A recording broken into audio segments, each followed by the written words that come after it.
السلام عليكم ورحمة الله وبركاته. معكم أخوكم شمس الدين، حياكم الله. الحمد لله يا رب العالمين، والصلاة والسلام على أشرف المرسلين وعلى آله وصحبه وإخوانه إلى يوم الدين. خوتنا، اليوم عندنا موضوع مهم جدا، وهذا خاص للناس اللي تربي المقين، خاص بالتغريد بصفة عامة، وهي الواقعية في التغريد. لاني شفت بزاف ناس، وهذا من بين الاسباب اللي ما خلاتش الناس تنجح في هذا المجال، هو ان الناس غير واقعيه في التغريد. يعني يحكم تسجيله، يروح يمونطي تسجيله ولا يجيب تسجيله ما تقاربش للواقع، بعيده عن الواقع اشد البعد.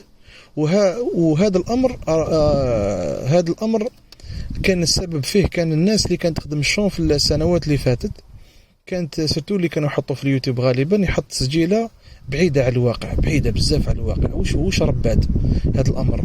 ولدت لنا، خرجت لنا جيل هذا ما سمعش الخلوي تاع بكري، ما سمعش الحي.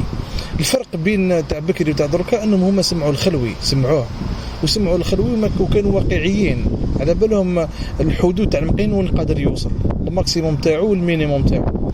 ولكن احنا اليوم لا اليوم حتى انه بين يديه مربي مقنين كروا بين يديه خلوي كروا ما شاء الله، ولكن ماهوش عارف قيمته. علاش؟ لانه راهو يكومباري بالتسجيل الموجود في اليوتيوب. دير في بالك اخي المربي انه اغلب التسجيل هذاك ماهوش واقعي، والمكاش منها مقين يغني بهذيك الطريقه.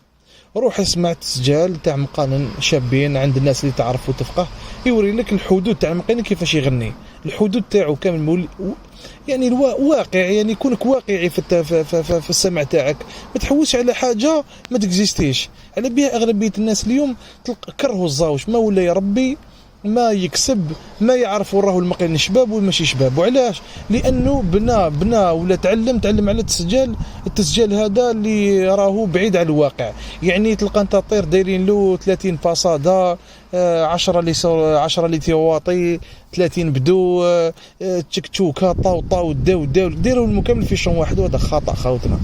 يا اخي اخدم شون ولا شوف انسان محترف، ولا لي نورم، كاين حدود، كاين لي نورم يمشوا عليهم الانسان، بهم تتعلم الحقيقه تاع العصفور.